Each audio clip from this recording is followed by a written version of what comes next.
Little Ham says it's time to rock and roll. Bring the noise.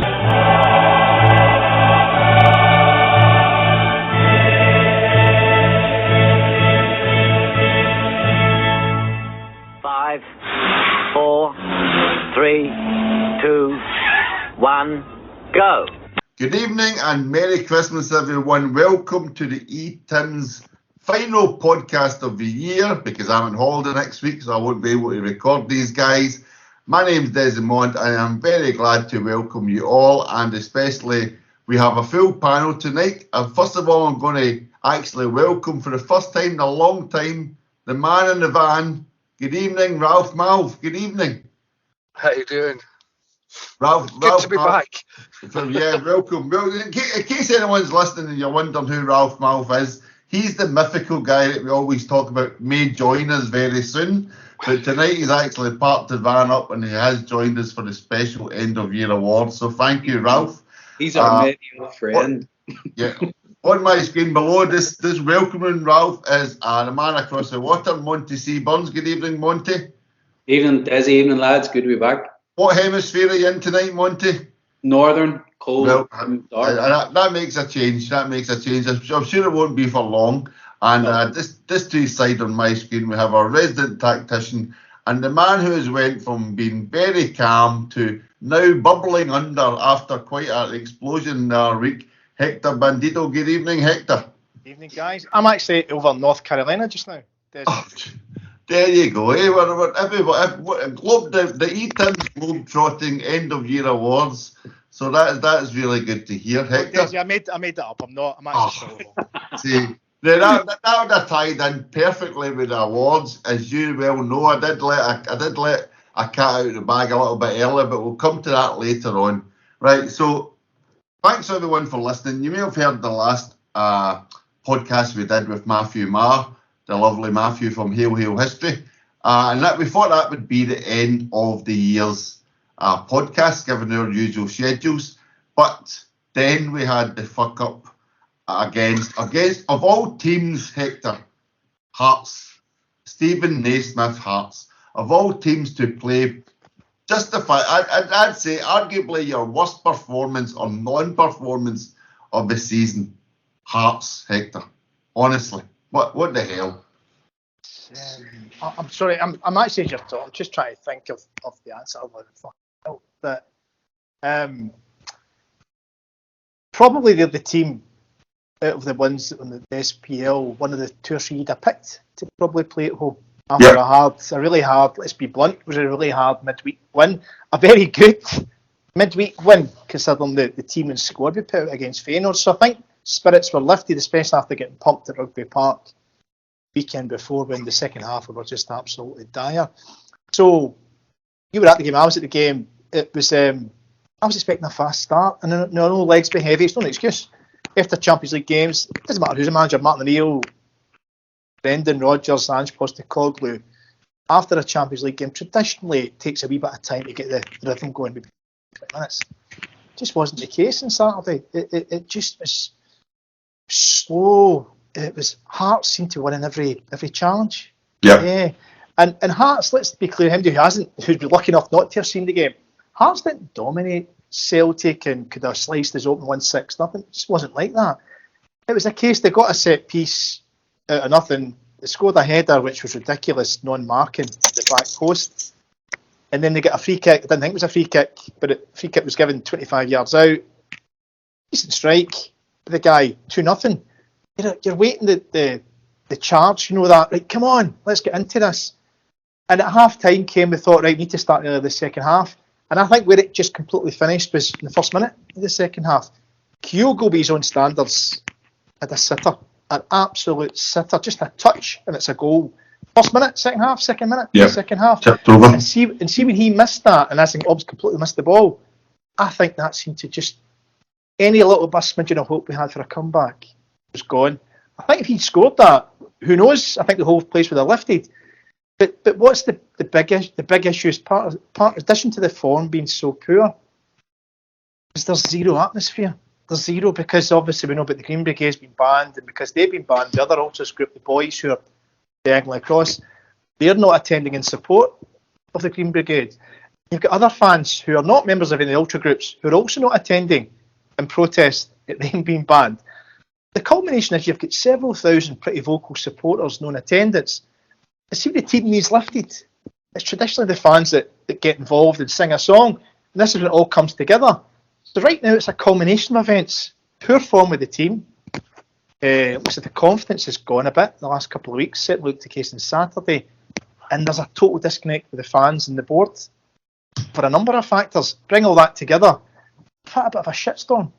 Which culminated, I think, in Saturday's non-performance, unfortunately. The perfect storm. So I'll come back to you in a second, Hector. But Ralph, while you're here, you may be able to tell me, could you tell me what is the opposite of there's a buzz about the place? Because that is literally what we have at Celtic at the moment. Is it a malaise? Is it a zub? I don't know. Is there a term for it, do you think? A clusterfuck? It's kind of an end of term feeling. It's everybody's just sort of plodding along until school finishes. And we had that towards the end of last season as well, before the cup final. It seemed like everybody was just going through the motions, and unbeknown to us, but at the time, obviously the manager decided to leave. Whether or not it's a manager deciding to leave this time, we can't say. But there may be a few players that have decided that they're no interested in either playing under Rodgers, or perhaps Scottish football's lost its appeal. Maybe the Champions League campaign showed they're not as good as what they thought they were last year. There could be a number of factors, but it's definitely got an end-of-term feeling to it. Ralph, can I ask you a question just on that? It just got me thinking there. He's been asked the question. I watch, was it just Brendan, Ange and others, the full media conference that Celtic put on YouTube. I watch it all the time. Just to get the just to get the full context of it. He's asked all the time about players coming in, and has been done since the summer, right? And you can see him playing the game a bit, trying not to get too frustrated. Sorry, my roundabout way with this one is he's mentioned there's far too many players in the squad, which we'll agree upon. There's far too many. Is it possible that he's had one-to-one conversations with some of these guys and said to them, 6, 7, 8 of them, guys, you've no future here? And if you tell players they've no future here, if some of them just went, well, I'm not going to give my all, is that possibly part of the issue right now? It could become part of the issue because we've got several what you would call key players injured, and we've had several key players injured throughout the course of the season. So if the guys that are stepping in for them have already been told they've got no future, then they're not going to give 100% no matter what happens. Liam Scales might be an exception, but again, I can't see that he's going to be a first-choice centre-back.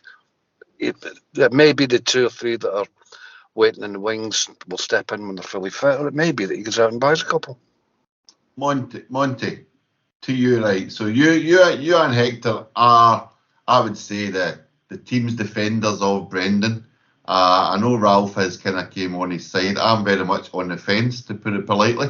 But Monty, do you feel Brendan's how can I say this? Has he got one arm tied behind his back?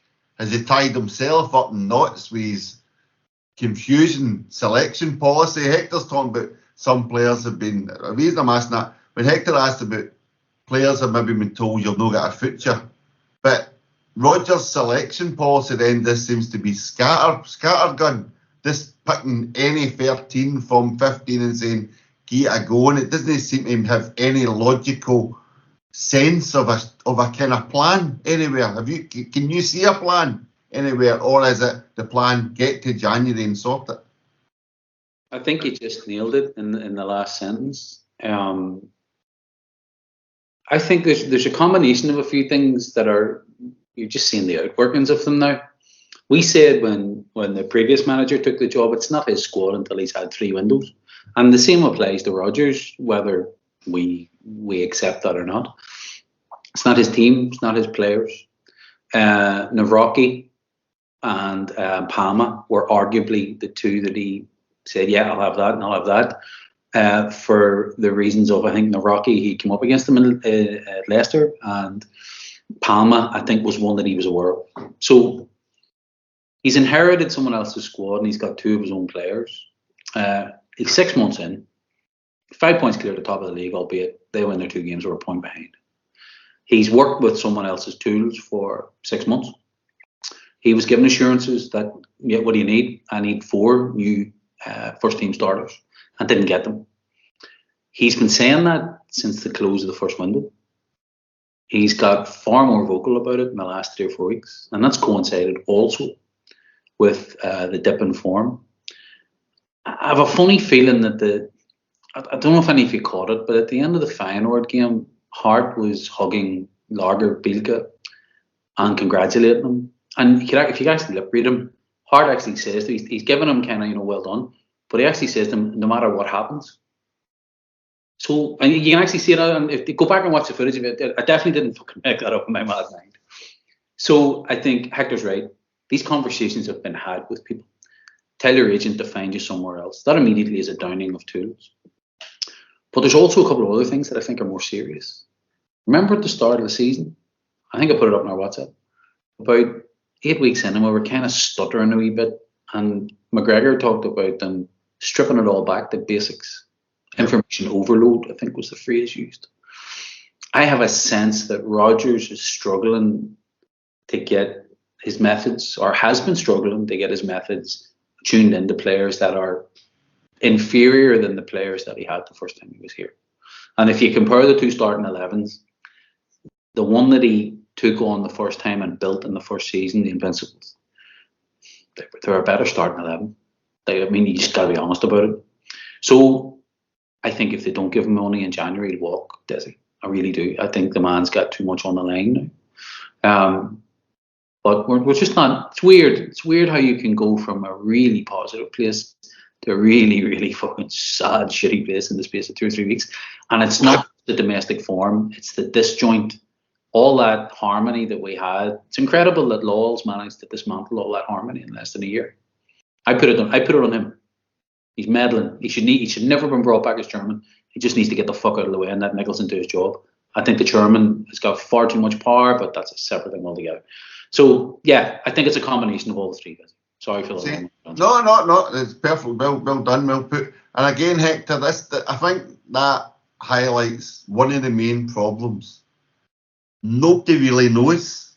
If you know what I mean, there's so many areas of confusion that we can't say, for example, the wingers aren't getting the balls into Kyogo, so that's the problem. We're not scoring enough goals. There's problems all over the pitch. There's problems all over the management style. The press conferences are confrontational. I mean, we don't know if there's problems between the board and the manager. Not right. It's like, then, Hector, you and I were there on Saturday. Sack the board. Fuck Lawwell. That was anger. That wasn't this frustration. We're at anger now. And that's interesting because we've had our chat, and I've mentioned the Green Brigade being banned and the Boys Ultras not being there. If they had have been there, they'd have got the blame for that. Mm-hmm. So it was really interesting that you're kind of everyday fan, you know what I mean? By that, just guys, let's go to the game, sing the songs when they're started, the others. But it was the fans out of nowhere. You were in one stand, I'm obviously across from you. It just started and it was really loud, wasn't it? Out the blue. Mm-hmm. And it was sack the board and wall, get to fuck. And several times they did it. And for me, that indicates where the fans, overall, there's a number of factors at play here. Everybody's got to take a bit of the blame. Rodgers, tactically, he's a top-class coach, but obviously recent weeks in particular. But just on that, Desi, you mentioned a lot of scattergun with players. I would slightly tweak it a wee bit and say I don't quite agree with that. Here's why. Hart's been in goals all the time. The back four's pretty much been the back four, other than injury. Carter Vickers obviously been injured, but he comes back. But if it's Scales, Taylor, and Taylor and Alistair Johnson, they're right. McGregor and O'Reilly are there constantly. The issue has been, for me, for the disjointed teams, the third midfielder. Rio is by a mile our most creative centre attack mid, i.e. he turns and goes from the middle, right? What Rodgers has had to try and do, and I think we can all understand it, he's tried to find the third player who can step in. So Turnbull would have been the obvious one. Turnbull scored 7 goals this season, and yet feels as if he's contributed nothing. It's a weird one with him. He's a joint top scorer. He's tried the younger players home. He's tried Bernardo. Awata's come in recent weeks. I think it's just been trying to find that balance, and it's been a struggle recent weeks. But out wide's our biggest issue. I feel out wide. I think Palmer's quite a selfish player. He seems to play for himself so far. I'm not saying that won't be the case in a few months' time, but he seems a bit of a one-trick pony. Give me the ball, I'm going to cut inside. Give me the ball, cut inside. He's went outside twice in recent weeks, and 2 goals came from the 2 occasions he's went outside twice, which is the frustrating thing. And then on the right-hand side, had Maeda come back as a sub at the weekend. Abada for his goals. We know his crossing's not his space. His goals, he scores 10, 12 goals. We've not had that. So you've had a mixture of Yang, who's not quite ready for the first team, might be in 2 years' time. We've now got Mikey Johnson. Mikey Johnson starting games right now. So if I look at Jota and look at Maeda or Abada over the past 2 years, now I'm looking at Palmer, Mikey Johnson, Yang. That's a massive downsize in terms of quality and how we play. They've not got the same talent as Jota, Abada, Maeda, and certainly without Matati, our midfield just doesn't have that same class and skill. So my question overall, Desi, the board are without a doubt to blame, but by a million miles they're the number one issue here, and Peter Lowell. Rodgers has to take some blame, but to not have improved the squad. When we all knew under Ange last season, remember end of last season, we had some more physical players, were too soft, were too lightweight, but a pace and power. We knew that with Ange. Rodgers has consistently said it before the transfer window shut, and you can see it in our team. Teams are targeting what's his face? You're going to call him Lee Naylor? Greg Taylor? Lee Naylor. Is Lee Naylor available? It's his fault. I would take him. But teams are targeting, and have been all season, the diagonal onto Taylor. And by the way, if you're playing Celtic, you would probably do the same thing. It's physicality and lack of pace. And you can see a lot of the goals have came down that side in corner kicks and set pieces. We've no physicality, we've no physical presence, we've lack of pace, lack of power. And right now, because of the injuries we've had, but a large number of games, we are such a wafer-thin quality squad. It's keeping it haunting us the last couple of weeks a wee bit. And by the way, you reap what you sow, and if you don't invest in the squad with £72 million cash in the bank, when are you ever going to invest? Yeah, but again, the way these dominoes are falling, they're actually set up in a circle, so it's just coming round and round. As you mentioned there, right, we've got Palmer and Mikey Johnson, 2 players who are old-fashioned style wingers. They stand on the centre. They come as far back as the centre line and say, "My job's in that half ground." Rodgers had to come out and told Mikey Johnson, "You need to step up. You're that age now. You're running out of time." Blah blah. I don't need an old-fashioned winger. You need to be a modern footballer, right? So the question is, why do you go out and buy old-fashioned wingers? I don't like that idea of the equipment, but that also then ties into Taylor having no cover. Because he, as you mentioned before, Monty mentioned the communication. We've got Taylor playing inverted and you've got Johnson playing overlap. How can that possibly happen? They two are getting told to do that with Rodgers. Somewhere there's a mixture message. Taylor's still playing his Ange role. But I watched Rodgers telling the two of them to go inverted against Hearts. So somewhere it's all getting mixed up and it's not working. You can also change tactics, Desi. But what I mean is, things at that level, though. Yeah, what I mean is, they don't seem to know what they're meant to be doing. So he's having to do it like they do, and then one's doing it, one isn't doing it. Not right. There's no coherence across that team. But and then Turnbull, he comes out and says Turnbull's ability is to shoot from outside the box. When was that ever a talent that you wanted in a midfielder to break? Like that kind of, he can't be. It's not like a kicker for a UC or an American football team. We'll bring you on whenever we've got 25 yards. That's Turnbull's talent, Rodgers. I disagree with that point because against a packed defence, what are your options? Every option you've got to score is either based on your wide players getting to the byline, your wide players being tricky enough to beat a man, your forwards being sharp enough in movement, or as that packed defence gets tighter and tighter and tighter, you've got someone from the edge of the box who can hit a ball and score. outside of Turnbull, McGregor hits the odd one. He got that one to put us back in the game a while back, or a couple of games back. I think it was a St Johnson away. But outside of that, and that's one in. So if you take my comparison to a kicker in American football, right? A kicker will come on 6 times a game, maybe say on average. Turnbull will maybe have a shot at goal once every 2 games. You can't rely on that on a midfielder for Celtic. That's my kind of complaint. He's not in the game, Monty. Hector will confirm. He scored a few penalties, he scored a few shots, but he's not justifying his place in that team, and that then gives Rodgers. That gives Rodgers a problem. And again, I'm not having a go. I'm just saying this is how it is. We're trying to We're trying to all break it down. Exactly, that's what I'm trying to say. So, but that's what I'm saying. It all comes round full circle. We buy wingers that can't get a ball in. We buy wingers that can't cover. We leave fullbacks exposed, and they're both not on the same wavelengths. And then we're buying. We've not got enough quality to actually be able to make changes. You're talking about tactics. The players that he needs to tweak tactically aren't actually able to do that job. So that just basically brings everything together into a cluster, a perfect storm. You know what I mean? Can I take these back? And we've had this conversation throughout. Sorry, Ralph, I know that we've been waffling on here, but I think this is the crux here, my opinion. You can shoot it down or whatever you want to add to it. We've had this conversation constantly with Celtic. We never ever truly strengthen as a club our position of strength. We just don't do it. What we do is, when we've got to react, I say we, the people running the club, when we've got to react, i.e. Rangers win the league, the COVID season. Whenever the new manager comes in, they're back to the hill, right? So let's get back 2 years to when Ange came in, right?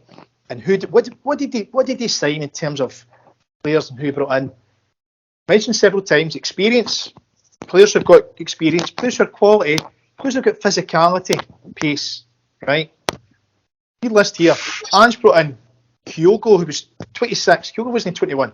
26, one of the best strikers in the Japanese league. He brought in Starfelt, 26 again. Was he 26 again? Russian league. Yeah. Right? So he beat Russian Premier League from the Swedish league. He brought in Juranovic, Croatia's right back. Was he 25, 26? I can't remember at the time. Giacomakis, top scorer in the Dutch league. 6'2", powerhouse for a striker, centre forward. Joe Hart, 34-year-old England international goalkeeper, and even his loan, one of them was Carter Vickers, wasn't it? So Ange brought in a team. Ange brought in a team of men. A team of men. Ange brought in. Hold on, Desi. A team of men he brought in, right? A team of experienced men there, with a couple of youngins as well, and a couple of loans. So the balance was a nice balance. But he brought in some men. Let's just look at this summer. Rodgers has come in. Ange is gone. Brendan's come in. He's brought in 22-year-old Polish centre-back, Naroki, 23-year-old winger for Honduras, Palma, Laga Bielka, 22, for Sweden, Bohm, 1920, from Norway, Yang, 20-year-old from South Korea, Telio, 20-year-old from Australia, Kwon, 21, from South Korea. Where's the balance? There's none. It's a regression, isn't it? It's a complete regression. And we'll get 70-odd million pound in the bank, touching 100 million coming the end of this month. The interims come through. And we're pissing about. Fuck knows what the scouting's doing. And this isn't scouting that's just happened for July. This has been scouted over months here, right? It might explain part of the reason why Ange couldn't wait to jump ship. Going way back to February, March time, right? If you're looking at that going, where's the fucking balance? Why are you not going out to bring in 2 or 3 quality, 5, 6, 7 million pounds experienced men for that team? And the other thing I think too, Hector, is he lost Starfelt and Jota and Moy, and I don't think he was expecting to lose all 3. I think maybe one of them he would have accepted, but all 3 left him with a fucking huge gap in terms of experience. So at two stages of the season so far, and be interested in Ralph's sort of viewpoint on the football on display here, because at 2 various stages of the season it's been really, really poor, but only for a short window, where we kind of looked like we'd lost our way and then we reset. And then St Johnson, first 45, we lost our way, we reset. but we really didn't reset because the last 2 domestic games. But sandwiched in between that was the Feyenoord game, and I mentioned it on our WhatsApp. We're being coached to play, in my opinion, we're being coached to play a European style of football, which is keep the ball no matter what. But we're half pregnant in terms of we're not this mad gung-ho and keep the ball goes forward, don't fucking pass it back, go, go, go, go, go. Nor are we as relentless as we were under Rodgers the first time, which is you keep the ball, you move it faster, but you fucking keep it, and then the opportunity appears. So when you add that to the fact that we're physically weaker, experience-wise, we've lost a lot. We've got players maybe who thought they were going to make it down. Perfect storm, but it's only short term. You know, we're a point behind if our nearest rivals win their 2 games.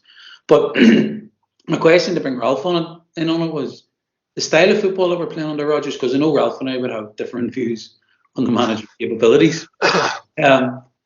What's your thoughts on why we've tanked in the last couple of weeks, Ralph? Why do you think we could create a performance like Feyenoord in between 2 really poor domestic performances?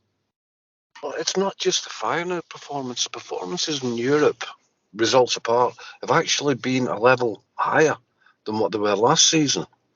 That might be because we started the campaign with a full squad, at full strength. We lost a couple through suspensions, through injuries, etc., and we had to bring in a second level. But we more or less kept to the same pattern for the Feyenoord game.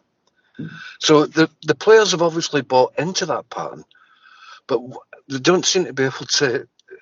It's kind of converse, because usually you would play a great domestic game and not be able to lift it for Europe. Exactly. But what we've done is lifted it for Europe and just turning up for the games at home.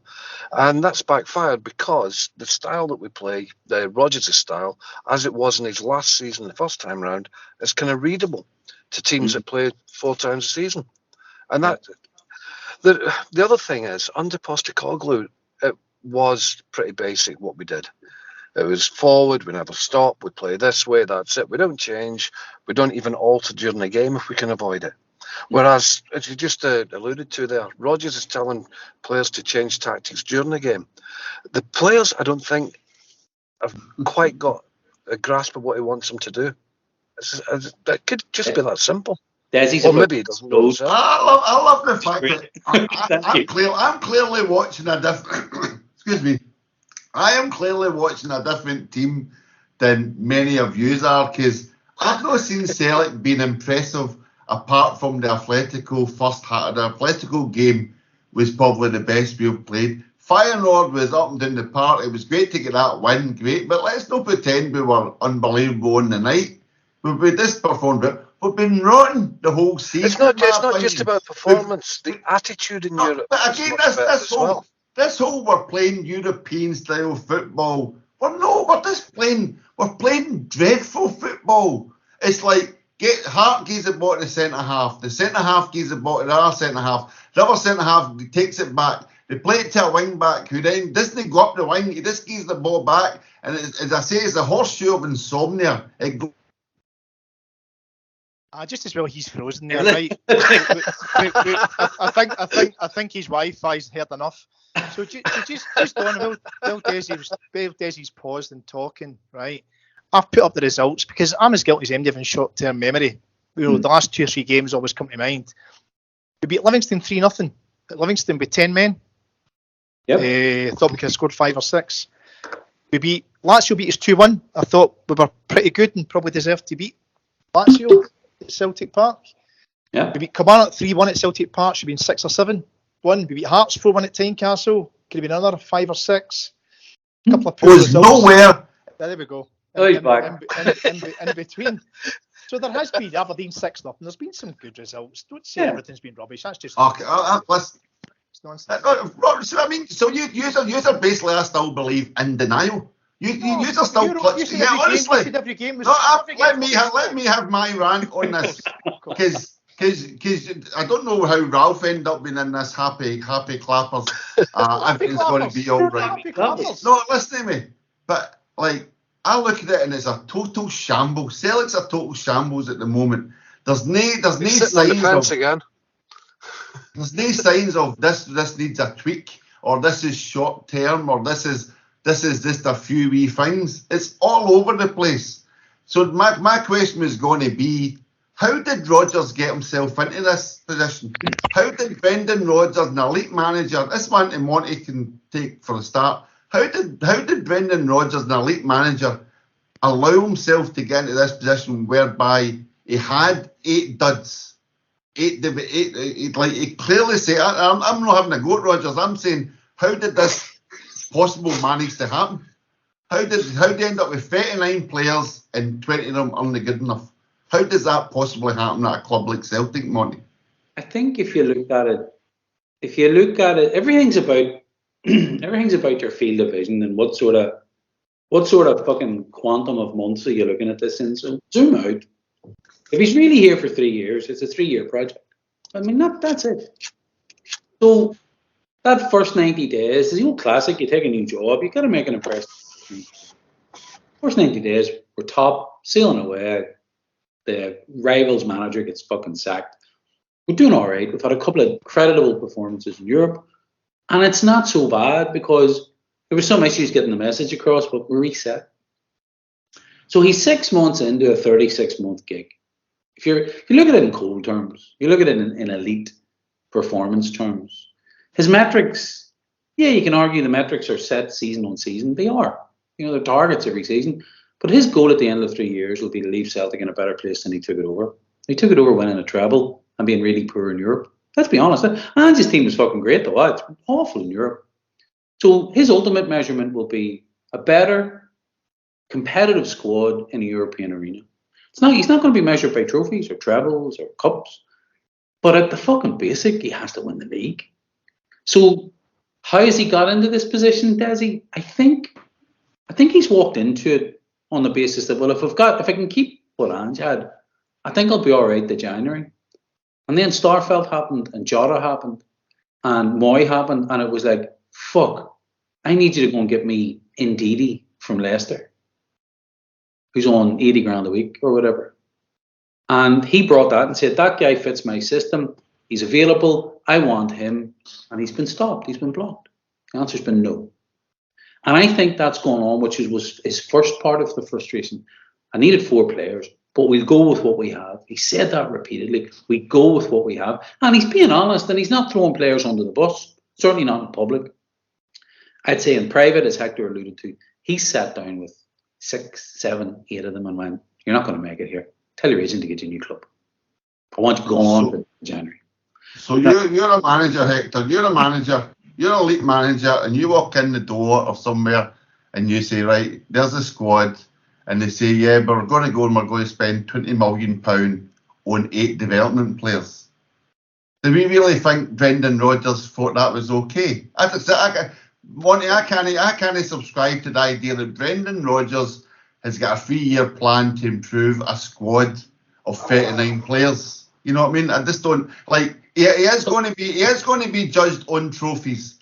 Coming out and saying I'm here for 3 years was probably a noose around his own neck, to be brutally honest. That was a wee bit silly. Kind of realistic when you think about it. I'm not having a go at Rodgers here at all. I feel sorry for the guy that he's ended up in this clusterfuck that Celtic have created for him. But I don't understand how it happened. Zoom out. That's what I'm saying, Desi. Zoom out. Is it as big a clusterfuck as we feel it is? Yes. How do you get rid of 19 players? 1 point. If they win their 2 games in hand, we're 1 point off the lead. It's not January yet, for fuck's sake. It does not solve your problem. Right, so back to Hector, right? We've got 19 players that Rodgers doesn't need. So you're not going to give it a name in January.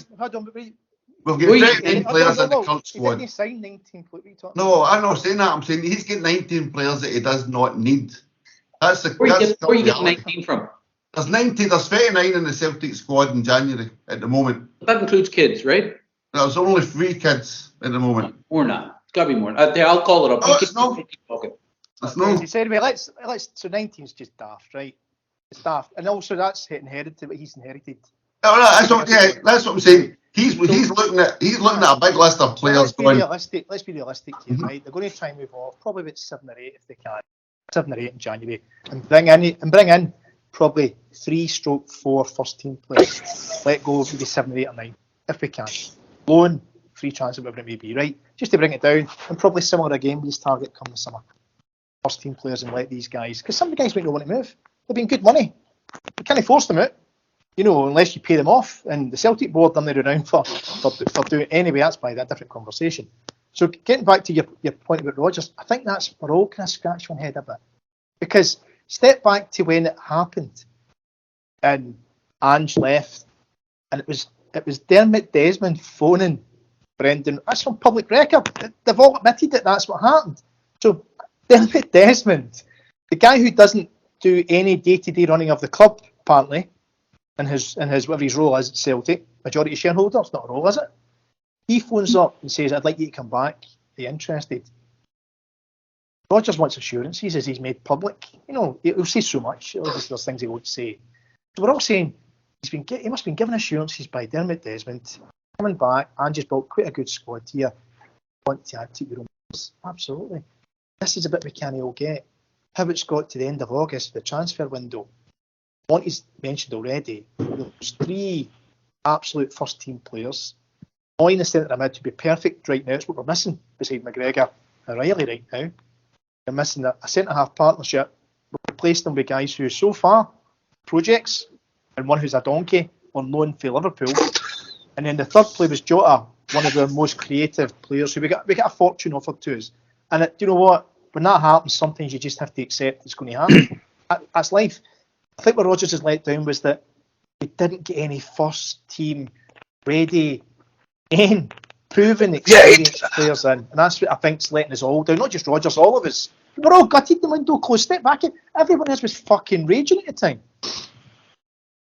On the one hand, Rodgers might have wanted to look at what he'd got and assess it before he decided where he was going with. But it was a surprise that there wasn't a marquee signing. New manager, this is a new player, this is a way forward, just from a PR point of view. Instead, we get the loanee from Liverpool. But then again, if that's what he's going to be like in the transfer market. Rodgers famously turned up in Liverpool with a 91-page dossier. He's a man who does his homework. He's a man who said he watched Celtic for 2 years.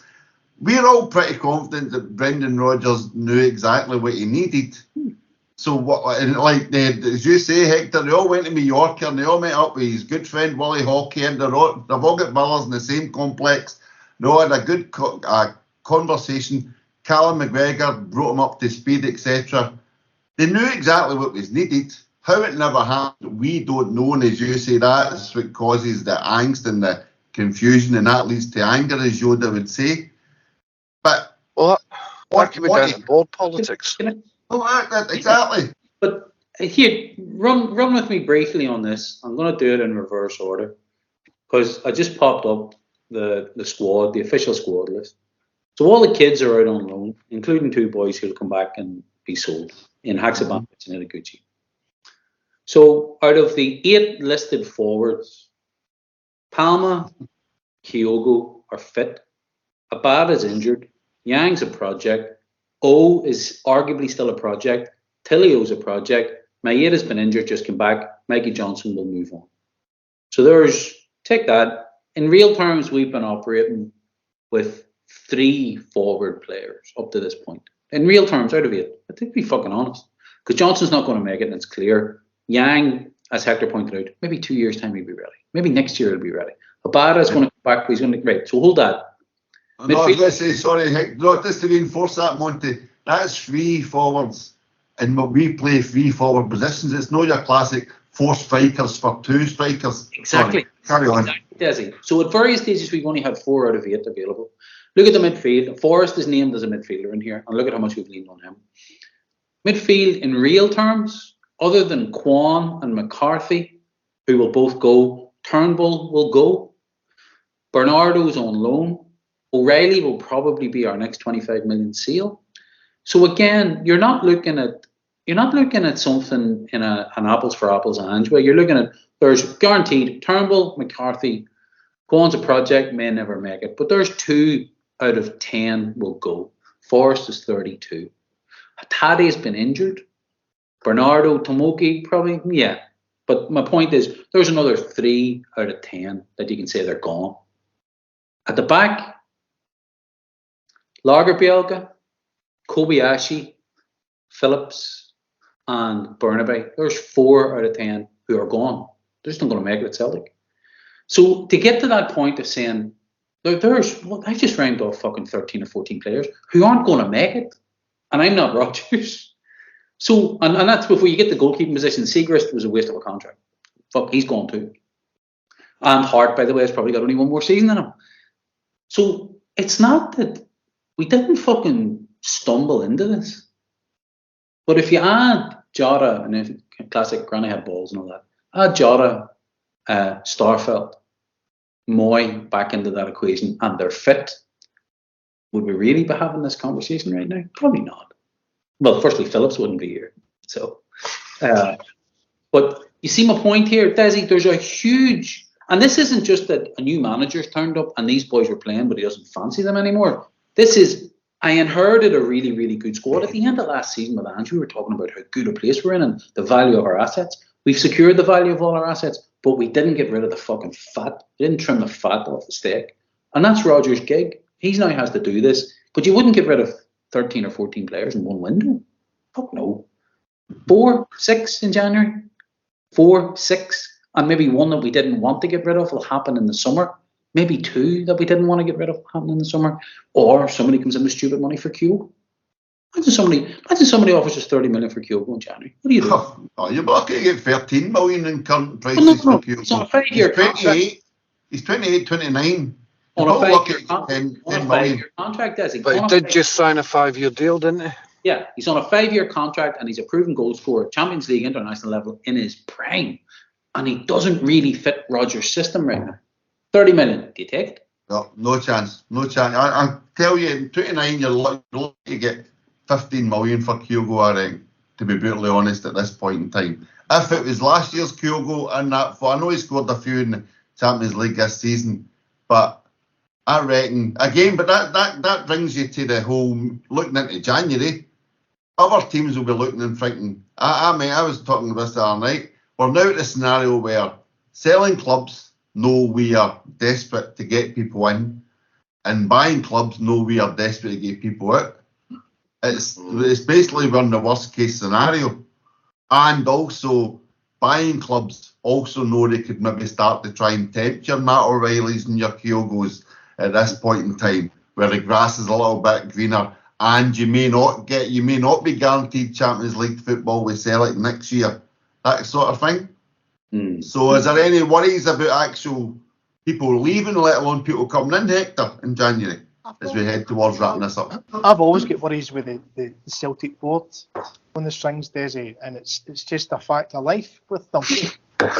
What we see and what the fans see is pretty obvious common sense things to do. In many cases, for whatever reason, they don't. We mentioned strengthening the squad. Almost every fan I know, you guys probably the same to a man, wanted to see 3 or 4 good first team players in. A left back, a number 6, a winger with pace and power, possibly a keeper this summer. Could all have pretty much rained off probably 3 of the same 4 positions like that, first team players. With all the cash sitting there, still sitting there. So for us, we see that as, why was that not done? That's a no-brainer. Which I think part answers your question. How much confidence do I have in them to do the right thing? Very little.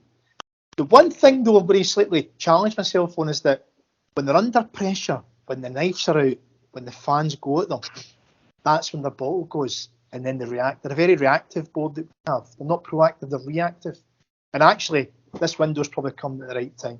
There's no doubt Rodgers is giving Desmond in particular on the phone. He's 1-to-1 chats to Desmond. Dermot, what's the fuck's going on here? You phoned me, brought me in. These were the conditions, right? Look what's happened. Just not good enough, a lot of these guys. Come on, you've got to back me and I've got to move on. And I think that's where we are, unfortunately. Keep an eye on Desmond's visibility through January. If Desmond is spotted in Glasgow in January, I guarantee you it's because Rodgers has told him, fuck this, I'm out of here. Otherwise, he's playing golf in Sandy Lane in Barbados most of the month, doing business. If Dermot Desmond is back in Glasgow in January, he's there to keep Rodgers in the job. And I don't mean that the board are thinking of getting rid of him. He's there to talk him out of walking. And that's, the jungle drum's always beat over here, and a lot of it's bollocks. And most of it actually is bollocks. But there's a few boys who would have been close to his family when he went back, and that whole notion of fixing burnt bridges and all that shit. Same words you're saying, he's fucking fuming. But he's not fuming with anybody in particular. He's fuming with the scenario and the fact that people need to really take it serious. If they want him to stay, they got to back him. If they don't, they'll walk. Why the fuck would he? You wouldn't blame him. But again, we'll be 1 point behind if our rivals win their 2 games in hand. If we beat them on the 30th or the 31st, whenever it is, we finish the top of the league with a lead, even with all the activity. So it's hard. It's hard not to put it into perspective too. But as far as we can see from the outside, and with the jungle, it's not a happy man. It's not a happy camp. But you fix that with a bit of decisiveness in the next few weeks. Right, so so just to tie that up then, Ralph, and that's exactly, so to tie up what Hector said earlier and then what Monty said there, like Hector mentioned we signed Giacomakis, Carter Vickers and Jota, but we signed all of those on the last moment of deadline day. We signed all them on the last day of deadline day, but then when Ange brought Hatate in, they came in at the very start of the January window. So does the board need to learn and go and get the players straight away? Are we confident they can do that rather than wait to the end and haggle, i.e. John McGinn style? Well, that's another big difference because all these signings were all sorted by Ange long before the windows opened. We knew who was coming. We knew that they were joining Celtic, and then it was official on the first day of the window. We're only a couple of weeks away from the window opening, aren't we? And there's been nothing. Which tells me then that somebody hasn't got the permission that he's looking for to go out and get the players that he wants. Or we've got the old-fashioned board back under the Lawwell regime that's controlling the purse strings. And he's put names to them and they've said no. Because if anybody had been approached and anybody had said yes, you can be pretty sure they would have announced it just for the sake of taking some of the heat off themselves. I'm actually more worried now than I was at the start of this podcast. Well, I'm glad to see I've had that impact. So yeah, Mike. So let's just go for a numbers game. It's a numbers game. Out of 10, Hector. This is a basic number. How confident are you that when we come here have a pod in January, we'll all feel a little bit more relieved? What do you think? And again, I'm not making you. I'm just. What do you think? What's your heart tell you at the moment? I've got to ask the question. What part of January are you talking about here? Well, no, you tell me. You decide. I'm just thinking into the new year. We're moving into the new year. How are you going to feel? End of January window, whatever you think. Are you scared about facing Bucky Thistle? Put it that way. I think in terms of, I think normally I would expect to say 9 come the end of January in terms of new guys coming in, but the caveat's got to be Peter Law, the Celtic board, and I don't have any confidence in them. Desi, I think if they weren't running the ship, steering the ship, I'd have a lot more confidence. But they've shown over the last 20 years that you just never push on for a clear position of strength. That's my concern. Yeah. So ideally, I would say 9. With them pulling the strings, I'd have to say a 5. To be honest with you. I think I'd be about the same. Monty, you're generally quite optimistic. You can usually see a path through that jungle. Are you optimistic that they will? Put it that way. The only thing that makes me not optimistic, and I know I said this and I framed it in our WhatsApp, that either he's just really unlucky, his timing's shite, or he's a meddling cunt. Peter Law. And I was taking. There's the title of tonight's podcast. I was taking meddling cunt for 100 points, please, Alex. Remember, Nicholson is Lawwell's appointment. A CEO returning as chairman of a club he left less than 12 months ago is fucking rare. And best practice governance tells you, don't do that. Let him fuck off and lie on his heated driveway and get warm. Fuck off. Don't come back. You did a good job. You did a brilliant job. I didn't realise the family's kind of in there now. And I know we gave his son a lot of credit for his scouting ability. I don't know what the other one does. PR. All I could think when I read that. We've got a PR department. My brain started frying with a fucking mullet in the 1980s thought process. Kelly's whites, Lawwell's, Kelly's whites. It feels like the cunt. I hate saying it. We shouldn't use the word, but I will. It feels like the cunt is building his own dynasty. And he's giving them all huge fucking uplifts in salary because the chairman signs it off. But he's not doing that unilaterally. He's doing it with Dermot Desmond's blessing.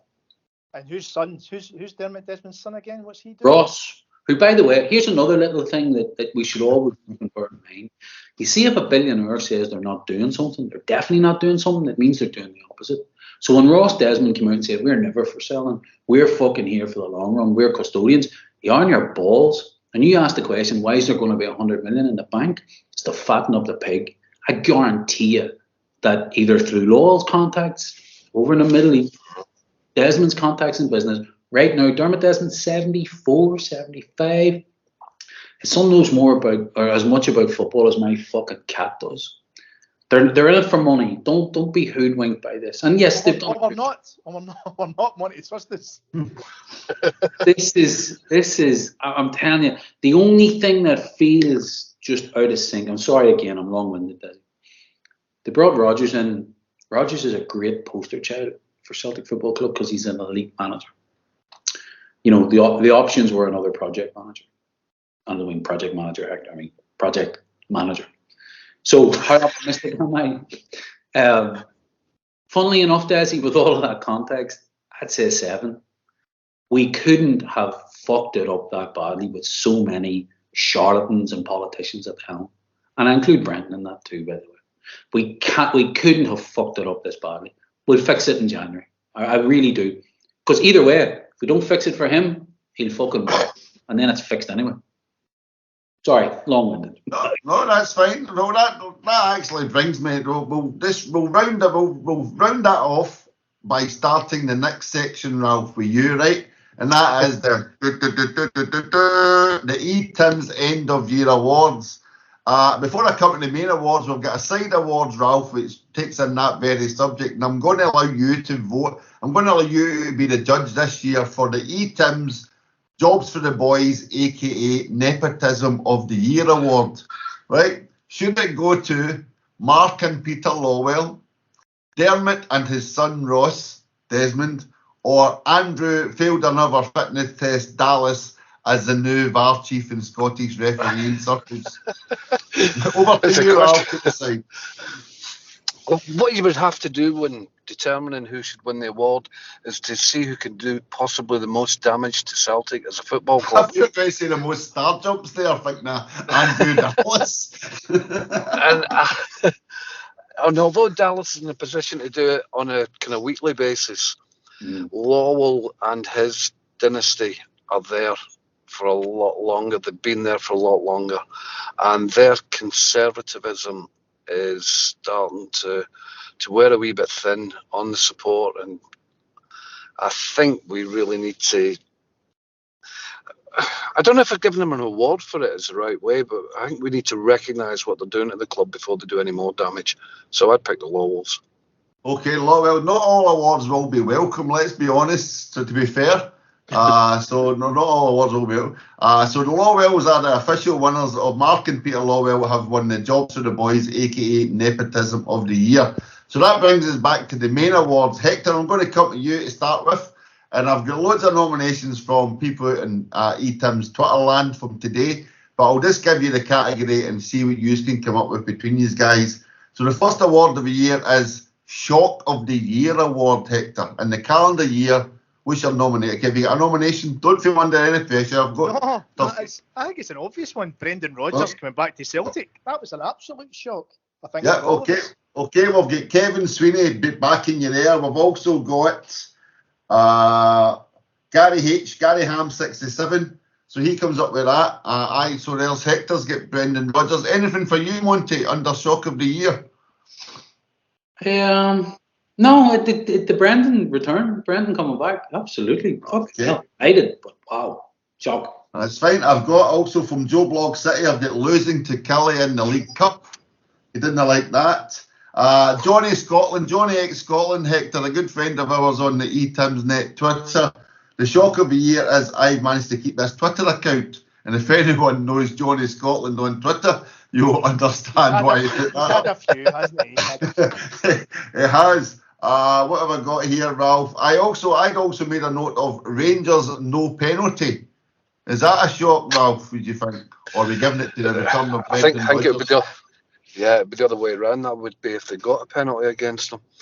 Another shock, on a serious note, a shock really was that Jota decided to kick his career into touch and move to Saudi Arabia, despite the money on. I mean, the money's money and everything else, but that's set him back quite a few years. It has. But again, if you get a chance to go and play with Benzema, etc., I can see the allure as well as the money. And again, they've been promised that Saudi Arabia will be in the Champions League in the very near future. So there was caveats there, and of course, the money is a big thing. And that's interesting because I did have a subcategory of most surprising deal of the season. Jota to Saudi, Ralph, or the 4-year deals for James Forrest and Scott Bain at Celtic Park. What do you think? Any deal for Scott Bain has to win that out. 4 years. 4 years. But they're going to try and make him a goalkeeper or something. No, but apparently we're going to have to get rid of this. He's just had a baby, so he's going nowhere. Porag Bell of the Bray also said the biggest shock is that some Tims doubted the return to transfer fuckery. So he's basically called it. So the winner of the Shock of the Year award is Brendan's return to Celtic Park. So well done, Brendan. Right, here we go. I'll start with you, Monty. Balls up of the year. Who wins the balls up of the year for you? We give him the credit, so we'll give him the fucking grief. Nicholson for the transfer window, first window under Rodgers. Okay. Who have got there? Yeah, so we'll get balls. Odd bins through the Hashi, the transfer window. He's backing you up there. Hector, anybody for you for balls up of the year? This could be a unanimous one here, actually. I think it's difficult to go against that, isn't it? We've discussed it to bits on the podcast already, so I think Monty's spot on with that one. Okay, Joe Blog City Ralph is going for squandering a league lead, as we have done. So he's went for that. And someone else has said Lawwell return. So what are we going to go? Are we going to stick with? Hold on, where are we? Balls up the transfer window. Odd bins through the Hashi, and Porag also said usual transfer window. So the transfer window has won the balls up of the year award. So well done. Right, here we go. Here's a nice one, Ralph, for you. Most controversial opinion. Any thoughts on that, Ralph? Controversial opinion? Yeah, actually, and it was just a very recent one. Ian Maxwell at Holyrood, either today or yesterday, when he was asked by Parliament if Scottish football needed regulations similar to those in England to stop clubs from overspending and doing wee dodgy deals and things like that. And he replied that Scottish football clubs are run properly and there is no need for anything like that. And I that was a jaw dropper. Nothing to see here, Timmy. Move along. That was an astonishing thing to say, given that the biggest, one of the biggest clubs in the country went under, and it's looking well. It might not if they get fresh income this year from the Champions League if things go badly wrong. But how that somebody can stand in front of a Parliament and say no, everyone's fine, and nobody's pulling them out for it. That is bizarre, and that's a controversial opinion. From Maxwell. Okay, he's a leading contender. Hector, just to give you some thoughts we have from Kev Sweeney. Brendan is not the top level coach he used to be. From Joe Blog City, he could be you and a different ID. Hector Starfield, no big loss. Okay, Gary H. We've been in decline since before Ange left. Porag, why is Lawwell back? I don't know if that's that controversial. Here's one, Hector. Odd bins for the Hashi. Most controversial opinion. Rodgers saying recruitment had improved. Did you remember that? Do you remember? Yeah, but you know yourself. He did when he came back, didn't he? It's all bullshit. The press conference, isn't it? To lovey-dovey minded this under the radar thing. I would say the controversial opinion would be the AGM. When our learned chairman, ex-chief exec for 75 years, Peter Law, when asked about having £72 million in the bank, says, yeah, you've got to remember, I'm paraphrasing here, We've got to consider the risk if we don't qualify for the Champions League. You're going, fuck. That's how the minds think. So, Ralph, when you say conservative, I would say conservative with a big capital fucking C. No, this capital of a big fucker would be fine. Monty, my controversial opinion. Conservatives, there we go. My controversial opinion is maybe we should try and pivot a little bit. I would like to see us try and answer these problems with a bit of love. Why don't we all sing Last Christmas, but sing it to Peter Lawwell? I mean, rather than putting the manager's name in, why don't we put the beloved chairman's name in? Well, I mean, this year to save me from tears, I'll get a taxi for Peter Lawwell, maybe would work. I controversial opinion, and I don't know, Monty. You 15 minutes ago might have come up with the winner of Brendan may very well be looking at his exit plan. That could be a controversial opinion. Yeah, he's too much to lose. Mm-hmm. He's too much. Honestly, he's far too much to lose by tolerating a bunch of people who won't let him do his job. He just leave. You don't need the money. He did come back to try and fix a legacy issue that he had. He's keeping his end of the bargain. They're not keeping theirs. He just fucking walk. Life's too short. Okay, right. So, Ralph, I think we'll award it to Ian Maxwell because I think we all know that the first thing Scottish football really could do with is someone looking under the covers constantly. But we know what we're like. Here we go. Right, this is an easy one. Hector, our master tactician. There's a few contenders, but I think we all know the winner. Most improved. Hector. Most improved. Only one player. Matt O'Reilly has to be, isn't it? He's the most improved player this season under Rodgers. Had high hopes. First few weeks that Turnbull would turn up a wee bit, he's just got worse and worse. So O'Reilly by a distance, Desi, by an absolute distance. Yeah, I think we've almost got a clean sweep. We've got Kev Sweeney, Gary H, Porag, and Oddbins Furuhashi all say Matt O'Reilly. But we do have Joe Blog City does offer up Monty Scales, who's maybe been the revelation of the season. You can't say improved because he was starting from a position of nowhere. So yeah, I would go with O'Reilly just because he's bought in. You can see the level he's got to. But Scales is just out of the blue. No one thought that was a starting Celtic centre half. But okay. I'm kind of with Ralph on it though. I don't know if he'll keep the jersey, but hey, who knows? Mm-hmm. It's okay. So Matt O'Reilly is a unanimous almost winner of the most improved. And you may have noticed that I went to Hector first there so I can move on. Ralph, I'll go to you for the next category. Most regressed. This is why I avoided Hector. Most regressed, Ralph. It doesn't necessarily need to be a player, by the way. It can be anything Celtic related. Most regressed. Most regressed, yeah, Celtic. Very Celtic. Good. I like it. Very good. Oh, I've not got that on my list. I like that, Ralph. Very good.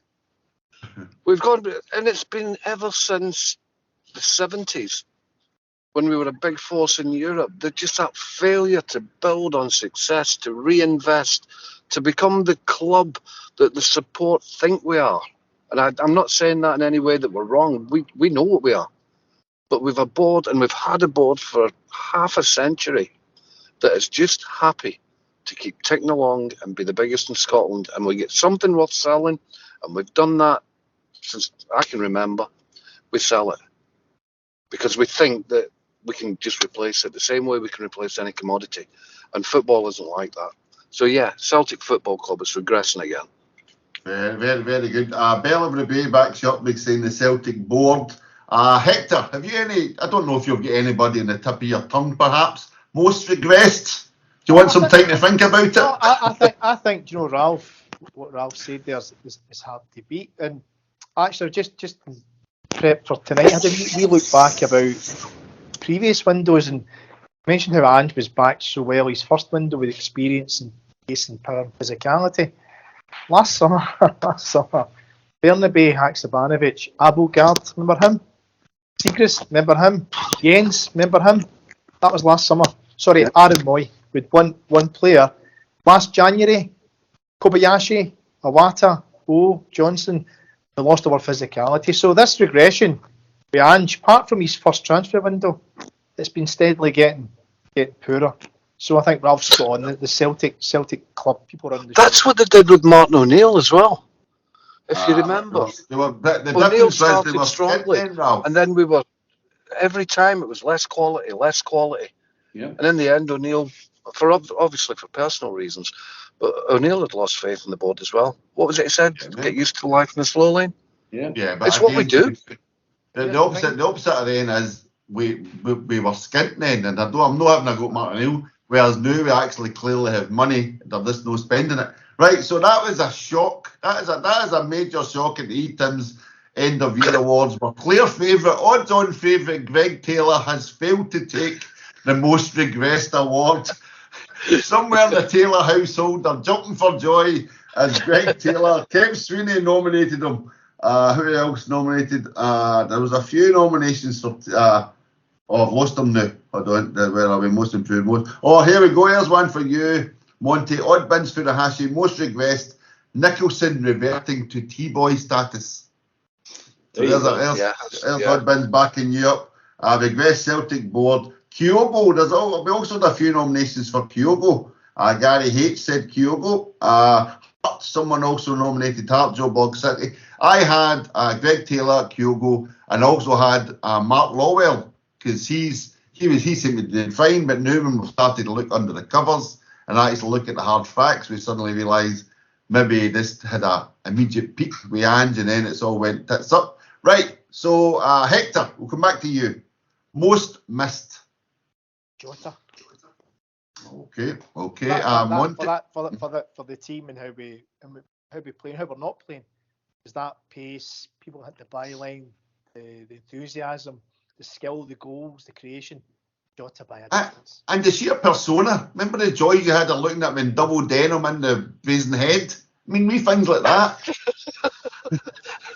But even like here now was up now, like Willie Hockey had them up in the Burnside Hotel, and it was all these laughs. Everybody's, you just missed Jota today, just popping into people's locals. I mean, like that was a personality, Monty. Again, we don't seem to have any big personalities. Remember that was a thing of Angie's thing and all the leaders in the dressing room and big personas. You know what I mean? People who like same as Ange, and that ties us back in. You were saying a long time ago, Hector, about the meek Brendan.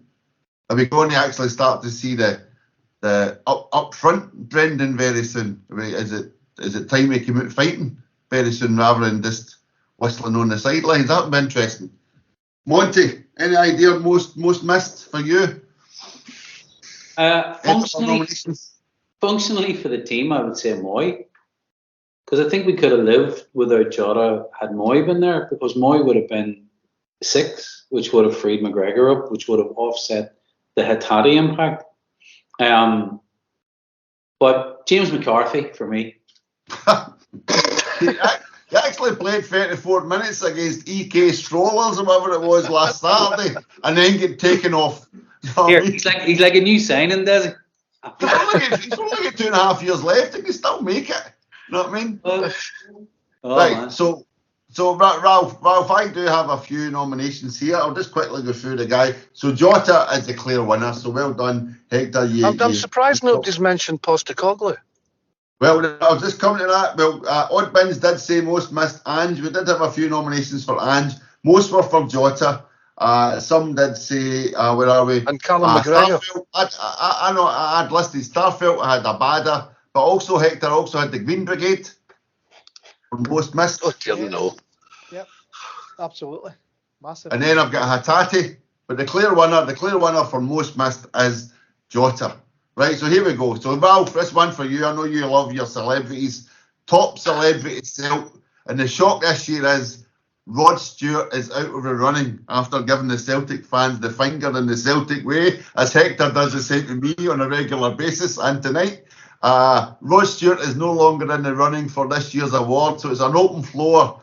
And the shock announcement I have to make, Ralph, Hector has been nominated this year for Top Tim. The Top Tim Celtic Granddads, Hector. But as you are a member of ETims, I'm afraid you cannot accept the award, so we've had to rule you out.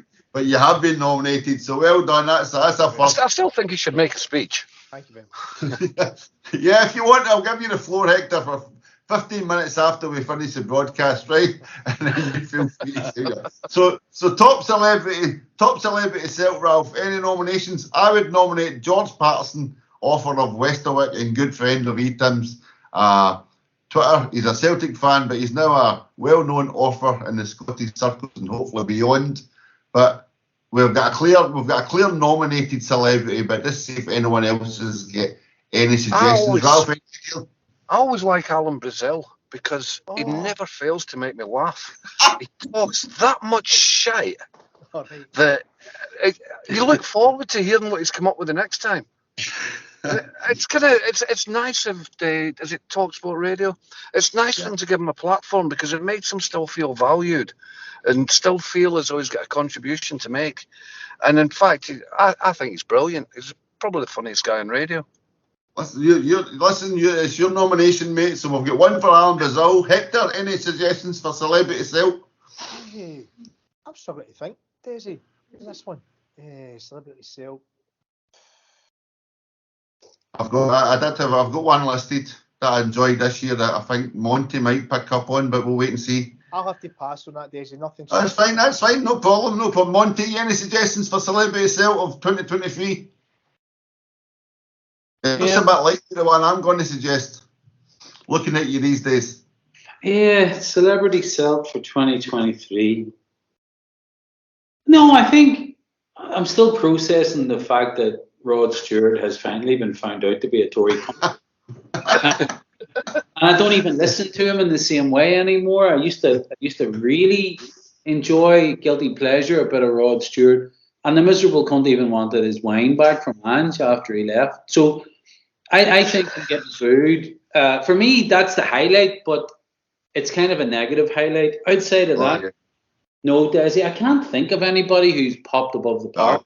That wee bird sang the Jota song, I'd give it to her without being too. Okay, all right, that's fine. I don't know if that was maybe last year. It might have been the end of the season. Right, no, so what I was saying, looking at you, if you maybe grew a beard, I don't know if you remember the picture of Piers Brosnan and his Celtic top. Remember that recently? I don't know. I know you two are not on Twitter as much, but Piers Brosnan was nominated, but by a country mile. Greenock's finest, Martin Compson, has once again ran away with it for the 46th year in a row. Kev Sweeney nominated him. Gary Ham, 67, nominated him. Where are we? Yeah, that'll do. So Martin Compson, clear winner. Right, so here's a good... Sorry, Desi, once came to mind, an honorary shout out, Mark Compson, right? So Big Bems. I think Big Bems is... Oh, very good. Yes. Over the past year or so, hasn't he? He's always standing up and shouting how much he's into Celtic. So Big Bems, I think, special. That's that. Very good. He could be a major contender for Compson's titles now. You're well done. That's a great shout out. Okay, here we go. Right, I'll stick with you. In fact, I'll go to Ralph. I'll come back to Hector last because me and him's got a common thought here. Ralph, top Tim of the season. Top Tim. Any thoughts? Top Tim? Top Tim of the season. I'll give you an example. A lot of people have nominated Tommy Boyd, etc. Tom Boyd, for etc. But any Tim. Tommy Boyd would get a lifetime achievement award for that. Not just a 1 year thing. It's like top Tim. So again, I know you're not on Twitter as much as you used to be, so me and Hector have got more exposure to this than you have. That's just because the solicitors haven't been around yet. Do you know what? I would say Martin Compson, when you mentioned him there, is always putting his voice to the cause, to coin a phrase. And he's never shy of speaking about the club. So I would give that to Martin Compson as well. Okay. There's a slight difference between Celeb, but that's I see what you're going there. Monty, any thoughts? Top Tim? Any suggestions? Michael. Could be anything related to Celtic. Michael Beale. Michael Beale, very good. Michael Beale, that's fine. Okay, right. So obviously this is a special one, I think, for myself and Hector. Hector, have you any suggestions for top Tim of the season, especially in our ETims net world? I don't know if you remember this conversation we had, but I have noted it down, and I'm sure as soon as I tell you, you'll concur with me. Go for it.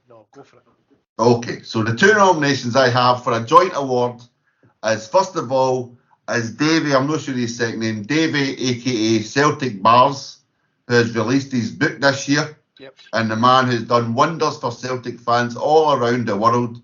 And we wish him the very best of success with his new book, all about the history of Celtic supporters clubs, etc. So that is available, so please look out for it. And on the other side of the world, Yao Tao, the wee Japanese Celtic fan who has totally embraced Celtic. He posts wonderful stuff up. Yesterday, he literally had about 10 videos for the Nakamura testimonial or retirement game. And he just adores Celtic. He puts up, every time he meets a Celtic fan in Japan, he's putting coverage up, etc. And that guy is one of the best endorsements for Celtic out there. And he's just a fan on our side of the world. As I said, for Top Tim, we did have a nomination from Kev Sweeney for Hector Bandido, Celtic Granda CSC. So well done, Hector. I'm sorry you couldn't take that title. Kyogo did get a mention. Martin Compson, Tim Yao Tao, also Bella Ray also backed us up with Yao Tao. So now we come to, we're getting into the nitty-gritty now. Unluckiest, Monty, unluckiest Tim of the season. Any thoughts on that? Unluckiest Tim of the season? I mean, Hatate is the obvious one, 2 injuries. Brendan Rodgers. well, again, I did have noted here, Mark Lawwell, what's the chances of signing 8 duds? But Brendan has had to suffer the impact of that Diddy Tim of the season. But you also mentioned somebody earlier, Monty, I was thinking about, Laga Bielka. Scores in the Champions League and then immediately gets dropped from the whole squad. How unlucky is that? Dies in Maeda as well for getting sent off. I think that had a huge and has had a huge impact on the season since then, especially in Europe, obviously. That was probably the most ridiculous moment of the year, but I'm wondering if it's affected him a wee bit more as well. But yeah, unlucky, because he could have made a real name for himself in that Champions League. Yeah. Well, those were all viable contenders. I did have Hatate, Lagerbielke, Lawwell, Rodgers, but we had a late winner nominated by CFC, Mikel G. And Hector, you were there to witness it. It was Santa being booed at Celtic Park. It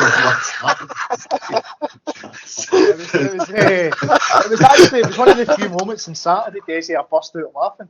It was quite surreal, wasn't it? It was a half time, and they'd obviously they prepared this for a bit, as they do, a week or two. They've organised it. We'll get Santa around, waving to the crowd and all that, and we'll get beat 2-0. Shite the first half. Rather than say Santa, we'll save it to next Saturday, right, against Livingston. Hopefully, we're winning at half time. They put them on, and you hear about, I don't know, boo. I thought it was quite funny, actually. Half of us were shouting, get him on. And then he's right in front of me, and his hat fell off, and the Waynes are looking up, going, you know the main thing where we want the main stand to touch hands with the subs as they run by, and all the Waynes are looking up at Santa, going, that's an old man in a wink. He'd be still capping that one. Oh, it was terrible. So well done, Mikel G. Nominated Santa Celtic. Unluckiest time of the year was Santa. Right, so now we're into the 2 big awards of the year. The 2 big major ETims award. We don't bother with player of the year. We don't bother with goal scorer of the year. We go straight for the nitty gritty. On Twitter every day, I try and have the classic tune the fat game of wank wank good guy. So that is our two big awards this year. I'm going to start with Monty. Wank wank of the year. Who would be your nomination for wank wank of the year in the ETims awards? Any idea? We've got a clear winner on this, by the way. A clear winner. I'll give it to Rod Stewart. Rod Stewart. Oh, very good, very good. We never had that. That's a good one. Rod Stewart, straight in with his finger. Straight in with a finger, Rod Stewart. Ralph, any thoughts? Michael Nicholson for letting somebody walk all over him. Very good, very good. Oh, it's all getting nitty gritty now. Hector, what about yourself? Peter Lawwell. Shouldn't be anywhere near the club after what was it, 20 years as chief exec. He disappears for, a year, 18 months, back as chairman, and his return mysteriously aligns with us going back to old shit, risk-averse ways. Peter Lawwell. Right, so that they are great nominations. I had, did anyone else? Kevin Sweeney nominated the winner. Joe Blog City nominated one of the runners up that I had in my list, Neil McCann. Gary H nominated the winner. Hot Bins Furuhashi. I know this is related to a certain other website, but I have seen a lot of chat about it. Wank Wank of the Year, Lawrence Donegan. I'm sure a lot of people out there will know exactly what that's for. Podag Bellaverdre also echoes what Hector said with Lawwell, but Kev Sweeney and Gary Ham, they all nominated. I also had Near Beaton for his rant at Celtic fans, remember? Also had Lawwell, but the clear winner by a country mile, an Ayrshire country mile, Chris Boyd. Chris Boyd was nominated by the Celtic ETims support today as the clear winner of Wank Wank of the Year. So well done, Chris. So now we come to the major award, the big fanfare. I'll start with you, Ralph. Good Guy of the Year. Who would be your nomination for Good Guy of the Year? You're not going to agree with me, right? That's why we're here. I would give it to Joe Hart. I would, because you can see that he's kind of a father figure to the players. You can see that he's going to pick the papers up every morning or go onto the internet and see that everybody's saying that it's his last season, he's no use, he can't catch a ball, he can't punch a ball. And I say it myself. But he puts up with it and he stays and he still loves the club. He's enjoying every minute of it. So I would give it to Joe Hart. He'd probably drop it, but I'd give it to Joe Hart. He wouldn't commit for it. He would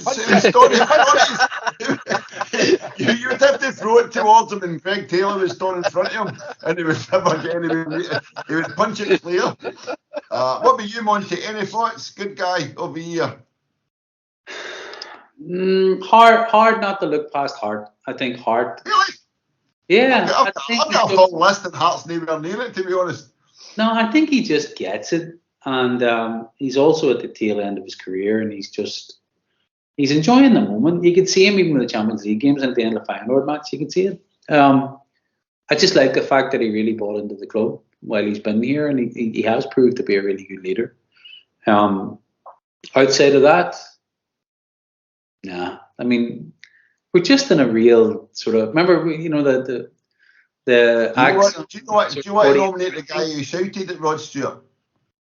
I did.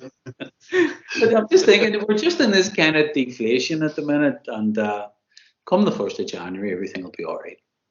But for now, I'd give it to Hart. I can't see anybody else who's really stood out. Okay, right, Hector, before I come to you, I'll give you a wee couple of moments better. I'll give you some of the nominations I've got. Kev Sweeney, for instance, says Stephen Flynn, the SNP leader in Westminster. So that was a shock. We take all nominations here. Odd Bins Furuhashi, of course, goes for Kyogo. Bella Brevet goes for the Green Brigade, supporting the Palestinians. Gary H goes for Brunei. So there you go. Where have I myself? So I've got the Green Brigade. We've also got a nomination from Joe Blog City for Cameron Carter Vickers, kind of echoing a little bit what the guys are saying. Any thoughts for yourself, Hector? Yeah, I'm going to go for one in a wee second. But my honourable wee mention has to go to the gentleman in the posh seats there, where you sit, who in the second half stood up next to the director's box, was given verbal abuse out to the Celtic board, and the stewards kind of got him out the stadium. So I'm going to give an honourable mention to that chap. Well done to him.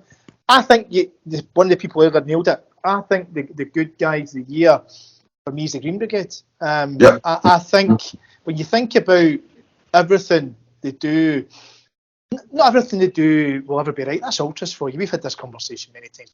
Right? They're always going to push the boundaries a bit as part of what ultras do. But so many good things have came from them. We go all the way back to Just Can't Get Enough, the 125-year TIFO we did for the Barcelona game. The club, lo and behold, started selling fucking all that memorabilia that the Green Brigade created. Yeah. They started selling Just Can't Get Enough. The Green Brigade started. All the songs they've brought, the colour they've brought. But I think this year in particular, I think with the horrible events in Gaza, which we were all living through, and I know we're at Christmas time and probably makes it more apt now, but they're one of the few that fucking stood up, and they were standing up for Celtic for what we are as a club, what we should be as a club. And they've just demonstrated again that our board have nothing in common with us off the field in terms of Celtic at all. I've no doubt they all love Celtic as a football team, but Celtic's more than that. It's about what you are as a community, standing up for those who need support. And I think what the Green Brigade's done has been fabulous. And the fact they've been banned and it's coincided with Celtic being absolutely shite the last 3 weeks probably tells you enough about that as well. So the quicker they're back, the better. See if they're no back pretty soon, I think we'll see mass protests from the general fans as well outside the front door of Celtic Park. I'll guarantee you, Hector, as much as the politicians won't like it, you'll be guaranteed they'll be back into the ground before the 30th of December. They'll probably be even in before the weekend. But well, that was meant to have been done. Conversations, emails coming back and forward the last 2 weeks, and the club again are dragging their feet. And even today, it should have been sorted today, and it's not been. So we get into Thursday tomorrow, try to get ticket access, yada yada for Livingston. Looks highly unlikely. Then you've got the Boxing Day and obviously the bank holidays. So for me, they're the good guys by a distance. They and the boys they're fantastic what they bring up, and fuck the board. Basically. Yep. Excellent. So that is a resounding winner of the Good Guy of the Year award goes to the Green Brigade. Honorary mentions on my behalf to John Lyons, who runs the non-referral food bank up in Carntyne, does a great job, works his pan in for no reward, that poor man. And also a big thanks and a big highlight to everyone out there on Celtic Twitter. A lot of them are trying to make the world a better place for a lot of people, so fair play to them. And that is the official end of year awards. So well done, all the winners, and congratulations to all the nominees, excluding Hector Bandido, who will now have to leave ETims to be nominated next year so he can actually come up and receive the award. You can always tell, you put that in your CV, Hector, nominated at the ETims Awards. Well, we asterisks at the top, unable to accept the award. That was my highlight of the year, right? Was obviously the wee film. Due to nepotism. Aye.